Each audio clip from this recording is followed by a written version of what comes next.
कैसे हो बच्चों? बहुत बढ़िया। आ गए आखिरकार 11th में, ले लिया कॉमर्स, बहुत बढ़िया। अब कॉमर्स तो ले लिया, अब कॉमर्स में जो सब्जेक्ट आए भाई, ऐसे सब्जेक्ट आए जो पहले कभी नहीं देखे, कभी नहीं पढ़े। साइंस लेते हैं तो ऐसे सब्जेक्ट आते हैं, चलो आपने 9th-10th में पढ़ा होगा।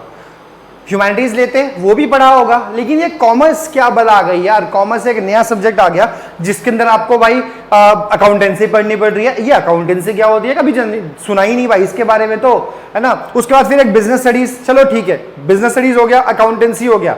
उसके बाद एक सब्जेक्ट था इकोनॉमिक्स। इकोनॉमिक्स था भैया 10th क्लास में, 9th क्लास में पढ़ा था। अब ये क्या बवाल है, 9th-10th में जो पढ़ा था और 11th में ये क्या हो गया, एकदम ही डिफरेंट सब्जेक्ट आ गया, है ना। हमें लगा इकोनॉमिक्स थोड़ी सिंपल सी होगी, जैसे 9th में थी वैसे ही भी होगी, लेकिन 11th की इकोनॉमिक्स तो टोटली डिफरेंट हो गई। समझ में नहीं आ रहा भाई क्या आ गया ये TU, MU, consumption, consumer equilibrium, ये सब क्या आ गया। चलो ठीक है, चलो इसका तो हम पढ़ रहे हैं, लेकिन ये जो बवाल है ये क्या है ना, बिजनेस, ये क्या बवाल आ गया भाई, बिजनेस स्टडीज। देखिए अभी ये जो अपनी सीरीज है इसमें हम क्या करते हैं, चैप्टर वाइज और टॉपिक वाइज सारी डिटेल हम लेके आएंगे। मैं आपको टॉपिक में ये सारी चीजें कवर कराऊंगा, ठीक है। उसके बाद हम इसके एमसीक्यूज भी प्रैक्टिस करेंगे और बाकी के क्वेश्चंस वगैरह वो सब भी आपको मिल जाएंगे, है ना। बहुत बढ़िया मजा आएगा।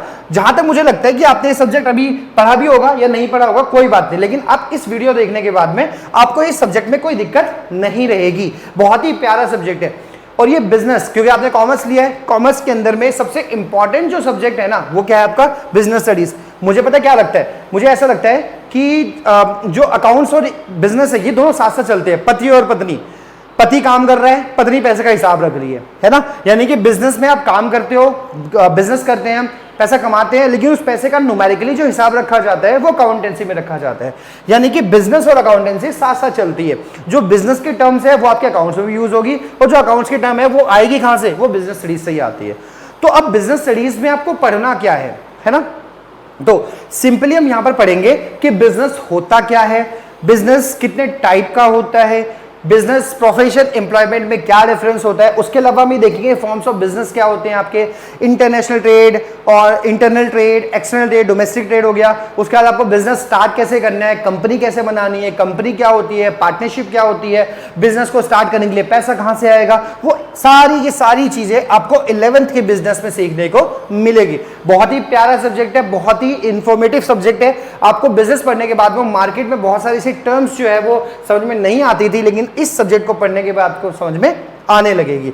तो चलो अभी अब स्टार्ट करते हैं अपना चैप्टर नंबर 1। चैप्टर नंबर 1 का नाम है nature and the purposes of business. Nature और पर्पसेस का मतलब बिजनेस होता कैसे है, क्या होता है, उसका पर्पस क्या होता है, हमको बिजनेस करना क्यों होता है, हम उसकी बात करेंगे। चलिए अभी हम क्या करते हैं, अपना पहला टॉपिक उठाते हैं। हमारे टॉपिक का नाम है history of trade and commerce. देखिए सबसे पहले हम बात करते हैं ट्रेड की, व्यापार। ट्रेड क्या होता है, देखिए ट्रेड का सिंपली मतलब होता है कि जब भी हम एक्सचेंज करते हैं गुड्स एंड सर्विसेज को फॉर अर्निंग मनी, जब आप पैसा कमाने के लिए, है ना, पैसा कमाने के लिए जब हम ट्रेड करते हैं या अपना फायदा कमाने के लिए जब हम ट्रेड करते हैं, चीजों को एक्सचेंज करते हैं, तो वही क्या कहलाता है आपका, ट्रेड कहलाता है ना। तो ट्रेड का सिंपली मतलब क्या हो गया आपका, इसका मतलब हो गया एक्सचेंज, एक्सचेंज ऑफ गुड्स। अब ये हम हिस्ट्री की बात करें तो केवल हम गुड्स लेंगे, अगर ये मॉडर्न की बात करते हैं तो इसमें आपकी सर्विसेज भी आ जाती है। बट ट्रेड का मतलब क्या होता है, exchange of goods and services with the objective of earning income. पैसा कमाने के, सरप्लस कमाने के उद्देश्य से जब भी हम गुड्स को एक्सचेंज करते हैं तब वो क्या कहलाता है आपका, ट्रेड कहलाता है। ओके, अभी नेक्स्ट है आपकी कॉमर्स। तो कॉमर्स क्या होता है आपका, कॉमर्स होता है कि ट्रेड को हेल्प करने के लिए जो भी सारी चीजें आपको चाहिए होती है, चाहे वो ट्रांसपोर्टेशन हो गया, चाहे वो इंश्योरेंस हो गया, चाहे वो इंश्योरेंस के साथ साथ आपका वेयरहाउस हो गया, बैंकिंग हो गया, है ना, तो वो सारी चीजें किसका पार्ट होती है, आपकी कॉमर्स का पार्ट होती है। तो ट्रेड में क्या हो जाएगा आपका, एक्सचेंज करना, और एक्सचेंज को हेल्प करने के लिए जितनी भी सारी एक्टिविटीज होती है वो सब किस में आती है आपकी, वो आती है कॉमर्स के। अभी हम इसकी बात करें, हिस्ट्री की बात करते हैं ना, हिस्ट्री। तो ट्रेड एंड कॉमर्स की हिस्ट्री क्या है, कितना पुराना है ये, तो यहाँ पर ये बोलते हैं India has Himalayas in the north. बिल्कुल सही बात है, देखिए ये फोटो में आपकी हिमालयस होंगे नॉर्थ में, broadly and bordered by water in the south. बिल्कुल भाई, साउथ में हमारे वाटर ही वाटर है। India got connected to adjoining foreign countries through the network of roads leading to the silk route. देखिए भारत जो है वो अपने आसपास की कंट्रियों से कैसे जुड़ता था, आपके सिल्क रूट की वजह से। देखिए ये रूट दिखाई दे रहा है आपको, ये हो गया आपका, और एक रूट हमारा ये हो गया आपका, है ना, इसको मैरीटाइम रूट कहते हैं आपके।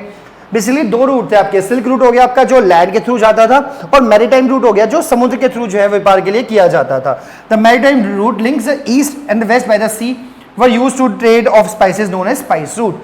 भाई ऑब्वियसली इंडिया किस लिए फेमस है, आज भी देखिए कि मसाले, साउथ इंडिया हमारा मसालों के लिए फेमस है। तो मसाले जो है वो इंडिया से यूरोपियन कंट्रीज में जाया करते थे और इस रूट से जाते थे, मैरीटाइम रूट से जाते थे, इसलिए इसको हम स्पाइस रूट के नाम से भी जानते हैं। ओके, तो देखो ट्रेड आज का नहीं है, ट्रेड आपका बहुत जमाने से, पुराने जमाने से चलता हुआ आ रहा है। बिजनेस कोई नया कॉन्सेप्ट नहीं है, पुराना कॉन्सेप्ट है, काफी लंबे समय से बिजनेस हो रहा है ना। अगर हम बात करेंगे जो हड़प्पन सिविलाइजेशन थी, हमको पता है अगर आप एकदम लास्ट जाओगे हिस्ट्री के अंदर में तो आपको हड़प्पन सिविलाइजेशन मिलेगी। अब हड़प्पन सिविलाइजेशन या इंडस वैली सिविलाइजेशन उसको बोलते हैं। तो हड़प्पा जो थे ना वो क्या करते थे, वो भी बिजनेस क्या करते थे, वो भी ट्रेड क्या करते थे। इसके सबूत हमको मिले हैं। वो किसके साथ व्यापार किया करते थे, वो व्यापार करते थे किसके साथ, मेसोपोटामिया के जो सिविलाइजेशन है उसके साथ में। बहुत सारे ऐसे मोहरें मिली है, सेल्स मिली है जो हड़प्पा में मिली है जो मेसोपोटामिया की थी, और मेसोपोटामिया में मिली है जो हड़प्पा की थी। इसका मतलब हम कह सकते हैं कि व्यापार आज का कोई नया चीज नहीं है, ये पुराने जमाने से ही चलता हुआ आ रहा है। हमारे ये हड़प्पन सिविलाइजेशन हो गया, उसके बाद जो 16 महाजनपदास हो गए आपके, है ना, उसमें मगध हो गया, इतना महत्वपूर्ण राज्य था जिसको आज का हम बिहार कहते हैं। पाटलिपुत्र उस समय की उसकी कैपिटल हुआ करती थी। ये सारे ट्रेड सेंटर्स से बहुत फेमस हुआ करते थे, है ना, यहां से सामान पूरी दुनिया में जाया जाता था। अभी मैं आपको इसका सबूत दूंगा जिससे आपको समझ आएगा कि भारत का व्यापार दुनिया में कितना ज्यादा होता था। उसकी हम बात करेंगे, पहले हम इसका और भी देखते हैं, फिर आपको मैं वो बताता हूं कैसे।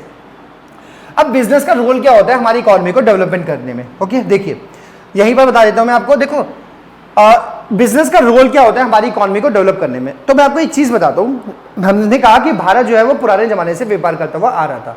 तो इसका सबूत क्या है, इसका एक जीता रहता सबूत तो मुझे दिखाई देता है, मुझे ऐसा लगता है। वो ये है कि दो चीजें होती है जो हमारे लिए सबसे इंपॉर्टेंट होती है, बहुत महत्वपूर्ण होती है। एक होता है पेट्रोलियम और दूसरे होते हैं गोल्ड। अब पेट्रोलियम और गोल्ड दोनों ही ऐसी चीज है जो हमारे पास नेचुरली नहीं पाई जाती है। पेट्रोलियम भी नहीं होता और हमारे पास गोल्ड जो है वो भी नेचुरली नहीं पाया जाता है। इंडिया के पास गोल्ड के भंडार नहीं है। अब देखिए सोचो, इंडिया के पास गोल्ड नहीं है तो ये कैसे पॉसिबल है कि हमारे पास जो मंदिर है उन पे इतना ज्यादा गोल्ड कहां से आया, हमारे घरों में साउथ इंडिया नॉर्थ इंडिया में इतना ज्यादा गोल्ड कहां से आया। और बल्कि इतने इन्वेजन हुए, इतने हमारे पास आक्रमण हुए, इतनी चोरियां हुई, लूटपाट हुई, भारत से सोना चांदी हीरे जवाहरात सब चुरा के ले जाया करते थे। लेकिन फिर भी आज देखो भारत के पास कितना गोल्ड अवेलेबल है हमारे मंदिरों में। एक मंदिर बड़ा फेमस है, उसके बारे में आपने सुना होगा, अभी हाल ही में चर्चा में बहुत था, महापद्मनाभम टेम्पल, जो कि केरला में, अब की केरला आई थिंक तमिलनाडु में है वो टेम्पल। उस टेम्पल में देखो 7 दरवाजे थे, 7 वॉल्ट थे, उसमें से 6 वॉल्ट खोल दिए गए और एक जो बचा हुआ वॉल्ट है उसको भी रोका गया, उसको खोला नहीं गया। लेकिन 6 वॉल्ट में इतना ज्यादा सोना चांदी हीरे जवाहरात मिला है ना। तो ये सोचो, इतना मंदिर में इतना पैसा, इतना गोल्ड, इतने हीरे जवाहरात आए कहां से, है ना। तो जब इंडिया के पास नेचुरली अगर गोल्ड पाया ही नहीं जाता तो इतना गोल्ड आया कहां से भारत में। इसका सॉल्यूशन क्या होगा, आपने कहावत भी सुनी होगी, भारत को सोने की चिड़िया कहा जाता था। ब्रिटिशर्स यहां पर आए थे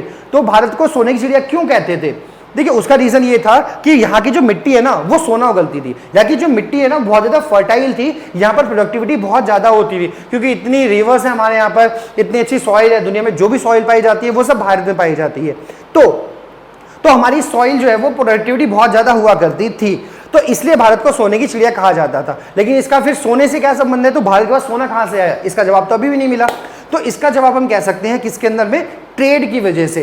क्योंकि उस समय भारत का डोमिनेंस था पूरी दुनिया के अंदर में। भारत क्या करता था, सामान बेचा करता था। और उस टाइम पे, आज के टाइम पे मॉडर्न करेंसी तो थी नहीं, तो उस टाइम पे अगर पेमेंट करनी होती थी तो कैसे की जाती थी, तो पेमेंट की जाती थी गोल्ड के अंदर में। तो सोचो भारत बहुत ज्यादा व्यापार करता था, एक्सपोर्ट किया करता था, उसके अवज में हमको क्या मिलती थी, गोल्ड मिला करती थी। तभी भारत के पास इतना गोल्ड जो है वो आया होगा, जहां तक ऐसा हो सकता है मुझे लगता है। ठीक है, भारत में यही कारण है गोल्ड आने का। तो हम कह सकते हैं आपके, ठीक है, तो व्यापार कितना इंपॉर्टेंट होता है। भारत के पास आज तक गोल्ड है इतना ज्यादा, है ना। तो business activities have been undertaken since the ancient era, अभी हमने बात कर ली। एंशिएंट एरा अशोक का टाइम हो गया, हड़प्पन सिविलाइजेशन हो गया, गुप्तास का पीरियड हो गया, जो हमारे स्वर्णिम काल कहे जाते हैं, गुप्ता का पीरियड, है ना। तब से आपका व्यापार होता हुआ आ रहा है। There exist transfer of goods within and outside the country, बिल्कुल सही बात है। देश के अंदर भी और देश के बाहर भी वस्तुओं का क्या होता था, आपका ट्रांसफर होता था। And the income receive from such economic business activities were used for the further investment, बिल्कुल सही बात है। इससे जो भी हमको फायदा होता उसको भी हम इन्वेस्टमेंट कर देते, सिंपल बात है, यही हमको फायदा होता है ना। तो और क्या बेनिफिट होता है, देखिए बिजनेस बढ़ेगा तो एम्प्लॉयमेंट बढ़ेगी, है ना, बिजनेस बढ़ेगा तो इन्वेस्टमेंट बढ़ेगी, ओके, इन्वेस्टमेंट से एम्प्लॉयमेंट बढ़ेगी, उसके अलावा लोगों की पर कैपिटा इनकम, है ना, ये भी बढ़ेगी, और जब इनकम बढ़ेगी तो लोगों का लिविंग स्टैंडर्ड बढ़ेगा, लिविंग स्टैंडर्ड की बढ़ेगा, उसके बाद फिर आपकी लोगों की पैसा बढ़ेगा तो सेविंग्स भी बढ़ेगी। तो ये सब फायदे आपके किसके होंगे, बिजनेस के होंगे, और ये सब मिलके हमारे इकोनॉमी को, हमारी कंट्री को डेवलप करने में क्या करती है, हमारी मदद करती है। चलिए ठीक है, अब हम क्या करते हैं, नेक्स्ट पॉइंट देखते हैं।